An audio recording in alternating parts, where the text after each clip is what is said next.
Welcome, friends, to a journey through the final series of divine judgments as described in the book of Revelation. These are the 7 bowls of wrath, poured out by God in the last half of the tribulation period, a time of unprecedented turmoil and darkness upon the earth. The book of Revelation, with its vivid imagery and symbolic language, has captivated and challenged readers for centuries. It offers a glimpse into the future, a time of cosmic struggle between good and evil, culminating in the ultimate triumph of God. The 7 bowls of wrath are a sobering reminder of God's justice and the consequences of rejecting his offer of grace and redemption. In this series, we will delve into each of these judgments, exploring their significance and impact on a world teetering on the brink of destruction. We will witness the earth and its inhabitants grapple with the raw power of God's wrath, a force both terrifying and awe-inspiring. And so it begins. The first angel steps forward, a vessel of divine judgment in his hand. He pours out his bowl upon the earth, and the air grows heavy with the stench of decay. For upon those who bear the mark of the beast, a plague descends. Foul and loathsome sores erupt on their flesh, a physical manifestation of the spiritual rot within. Imagine the searing pain, the relentless itching, the raw agony of these festering wounds. The stench alone would be enough to drive men mad. The earth, once a place of beauty and life, becomes a breeding ground for suffering and despair. Yet even in the midst of this affliction, their hearts remain hardened. Blinded by their devotion to the beast, they refuse to see the hand of God at work. They curse the heavens, shake their fists at the sky, their cries of anguish echoing through the desolate landscape. But their cries fall on deaf ears. The first bowl is but a taste of what is to come, a harbinger of the judgments that will follow. The second angel steps forward, his bowl filled with the wrath of God. As he pours it out upon the sea, a chilling transformation begins. The once vibrant blue waters, teeming with life, darken and thicken, taking on the gruesome hue of blood. The stench of death intensifies, carried on the wind to the farthest corners of the earth. Marine life perishes, their lifeless bodies bobbing upon the surface of the now crimson sea. Coastal communities, dependent on the sea for their livelihood, watch in horror as their world is upended. Fishing boats lie idle, their nets empty. The bounty of the ocean, once a source of sustenance and trade, has become a source of fear and revulsion. The economic impact is swift and devastating. Trade routes are disrupted, supplies dwindle, and panic sets in. But even in the face of such widespread devastation, the hearts of the wicked remain hardened. They refuse to acknowledge the hand of God at work, choosing instead to blame their misfortune on anything but their own sinfulness. Some turn their anger towards the faithful, accusing them of bringing this plague upon the world. Others lash out at the heavens, their cries of defiance echoing across the blood-red sea. The earth itself seems to weep, the very oceans mirroring the blood that has been spilled in the name of the beast. The third angel approaches, his face etched with a terrible resolve. He holds aloft his bowl, and as he pours it out upon the rivers and springs of the earth, a groan of despair rises from creation. The lifeblood of the land, the freshwater that sustains all living things, transforms into a gruesome parody of itself. Imagine the horror of watching as crystal-clear streams turn into sluggish rivers of blood, their stench suffocating the air. The animals, driven by thirst, approach these tainted waters, only to recoil in horror or succumb to the poison that now flows freely. The impact on humanity is swift and devastating. Crops wither and die, their roots sucking up the putrid blood instead of life-giving water. Famine tightens its grip on the land, sparing neither young nor old, rich nor poor. Those who once enjoyed the luxury of fresh, clean water now find themselves fighting for survival. The strong prey on the weak, desperation fueling their every action.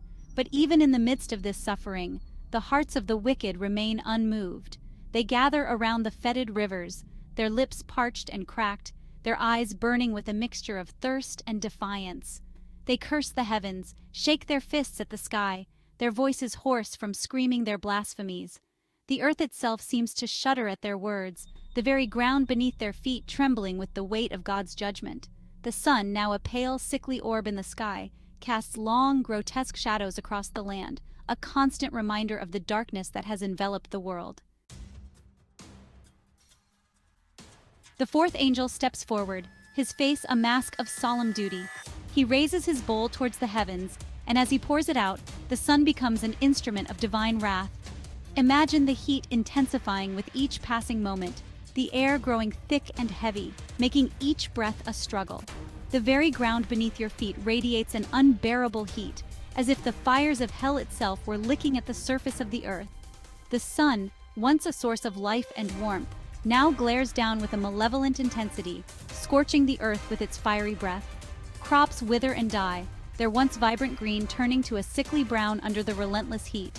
The rivers and streams, already tainted with the blood of the wicked, evaporate under the scorching sun, leaving behind cracked and barren earth.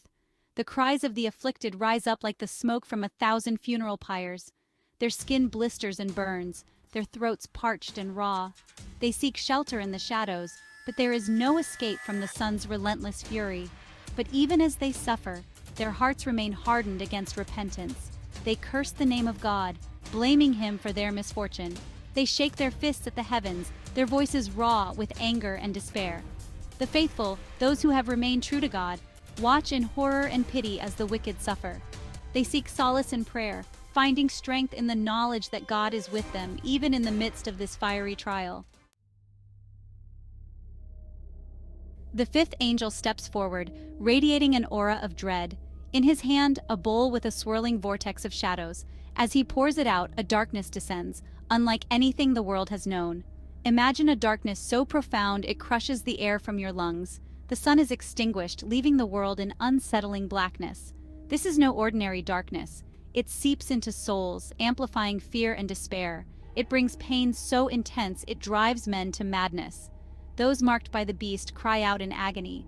They claw at their skin, desperate to escape the torment. They gnash their teeth, tongues raw from pain. There is no escape.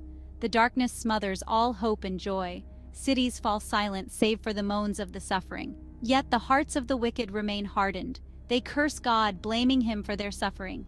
They shake their fists at the heavens, screaming blasphemies. The faithful are not spared from the darkness and pain. They gather in secret, finding comfort in shared faith.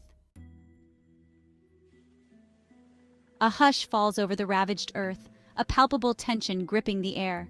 The sixth angel steps forward, his face etched with a terrible purpose. In his hand he holds a bowl, and as he tilts it towards the east, a gust of hot, dry wind sweeps across the land. This wind, unlike any natural phenomenon, seems to have a will of its own, a singular focus. It roars across the parched earth, heading straight towards the mighty Euphrates River, the lifeblood of the ancient world. Imagine the once mighty Euphrates, its waters teeming with life, reduced to a dry and dusty riverbed. The lifeblood of nations, the source of their prosperity and power, vanishes as if it were nothing more than a mirage. The implications are staggering. For centuries, the Euphrates has served as a natural barrier, protecting the east from the west. Now, with the river dried up, the way is clear for the kings of the east, a vast and fearsome army, to march westward, their sights set on the ultimate prize, Jerusalem. The stage is set, the pieces are in place. The seventh and final angel steps forward, his face a mask of terrible beauty. In his hand, he holds the last bowl, and as he raises it towards the heavens, a voice booms out from the temple. "It is done," the voice proclaims, and the seventh bowl is poured out, unleashing a cataclysm. Imagine the sky splitting open, unleashing hail and fire upon the earth. Giant hailstones crash down, crushing everything in their path.